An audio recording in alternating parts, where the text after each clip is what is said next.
Hello everyone. Welcome once again to Scary Stories. Hope you all are happy and healthy. आज मैं लौटी हूँ फिर से एक क्राइम की एक ऐसी अद्भुत कहानी लेके जिसकी मास्टरमाइंड एक औरत ही थी। इनफैक्ट अगर ठीक से कहा जाए तो एक कातिल हसीना थी। हम लोग हर रोज किसी न किसी काम से घर से निकलते हैं। बाहर कई बार किसी से टकरा जाते हैं, फिर अपने अपने घर लौट आते हैं। भूल जाते हैं किससे कहाँ टकराए थे। जिंदगी चलती रहती है। पर यह किस्सा है ऐसे दो लोगों के टकराने का जो आगे जाके तीन लोगों की मौत का कारण बनती है। साल है 2011। जगह इंदौर का ऑर्बिट मॉल। 23 साल की एक लड़की टकराती है 42 साल की एक औरत से। फिर सॉरी आंटी कहते हुए सामान उठाने में हेल्प करती है। यहाँ तक कि हेल्प करती है कार पार्किंग तक ले जाने में। और यहाँ से शुरू होता है एक सिलसिला दोस्ती का, भरोसे का और शायद नफरत का। 2011 में देशपांडे परिवार इंदौर के श्रीनगर में आके बसते हैं। ये इलाका बहुत ही पॉश माना जाता है। Head of the family mister Niranjan Deshpande एक बैंक मैनेजर थे। वाइफ मेघा देशपांडे जो कि 42 साल की थी। इनकी एक बेटी थी 21 साल की अश्लेषा। और साथ में थी मेघा की माँ यानी कि निरंजन देशपांडे की सासू माँ रोहिणी जो कि 70 साल की थी। शिफ्टिंग के बाद एक शाम मेघा शॉपिंग के लिए ऑर्बिट मॉल गई और यही उसकी मुलाकात हुई 23 साल की नेहा वर्मा से। टकराने से मेघा के हाथ में जो शॉपिंग बैग्स थे वो नीचे गिर जाते हैं। नेहा आती है और सॉरी आंटी बोलते हुए सामान उठाने में हेल्प करती है। यहाँ तक कि कार पार्किंग तक सामान ढोने में भी हेल्प करती है। दोनों में बातचीत शुरू होती है और एक दोस्ती का आगाज होता है। मेघा अपने इस दोस्त से बहुत खुश हुई जो कि उसी की बेटी की उम्र की थी।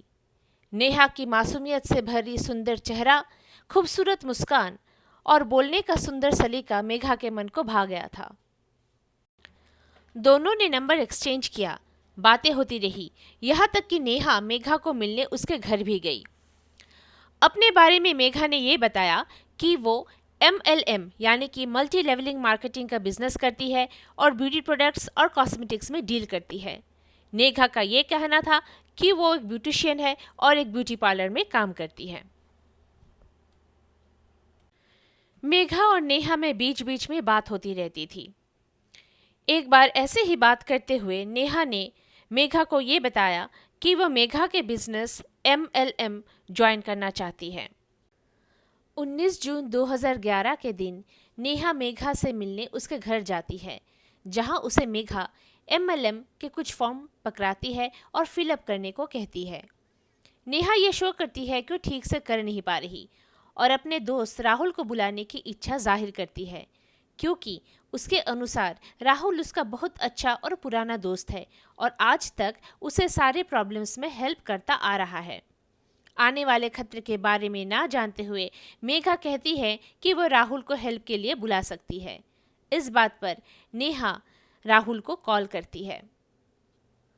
कुछ देर बाद अपने हाथ में कुछ सामान लिए नेहा बाहर निकल जाती है। कुछ घंटे बीत जाते हैं। एक पड़ोसी की नज़र जाती है मेघा के घर के दरवाजे पर। दरवाज़ा बाहर से बंद था और खिड़कियां खुली थी। उन्हीं खिड़कियों से अंदर झांकने पर वह सहम गई। इमीडिएटली पुलिस को कॉल किया गया और पुलिस बिना समय गवाए वारदात पे पहुंच जाती है। अंदर मेघा, अश्लेषा और रोहिणी तीनों का खून से लथपथ बॉडी जमीन पर मिलती है। On the first look investigation के दौरान ये चोरी का मामला लगता है। फॉरेंसिक रिपोर्ट एंड पोस्टमार्टम से कुछ क्लूज पुलिस के हाथ लगते हैं। पुलिस ने पाया कि मेघा के सिर पे गोली से मारा गया था। फॉरेंसिक रिपोर्ट के अनुसार वारदात पे 2 कारतूसों का यूज किया गया था। रोहिणी जी और अश्लेषा को चाकू से मारा गया था। तो अब सवाल ये उठता है कि दूसरी गोली गई कहाँ? पुलिस ने अपना सारा नेटवर्क एक्टिवेट कर दिया। इन्वेस्टिगेशन चलती रही और कुछ ही दिनों के बाद 24 वर्षीय राहुल को पुलिस ने धर दबोचा। राहुल चौधरी जो नेहा का दोस्त है और बॉयफ्रेंड भी। पूछताछ करके ये पता चला कि इस पूरे हत्याकांड का मास्टरमाइंड कोई और नहीं बल्कि नेहा नेहा वर्मा है। अब देखते हैं कि ये कत्ल कैसे और क्यों हुआ। राहुल और नेहा एक दूसरे से प्यार करते थे और शादी करना चाहते थे।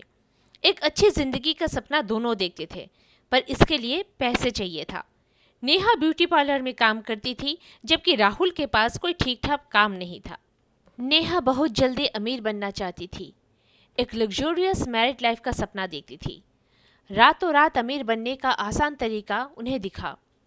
अपने बेहतरीन जिंदगी का नींव वो एक प्लान पे रखते हैं और मनोज नाम का एक शख्स जो नेहा का दोस्त था उसे भी अपने प्लान में शामिल करते हैं। एक शाम नेहा राहुल के साथ ऑर्बिट मॉल गई हुई थी।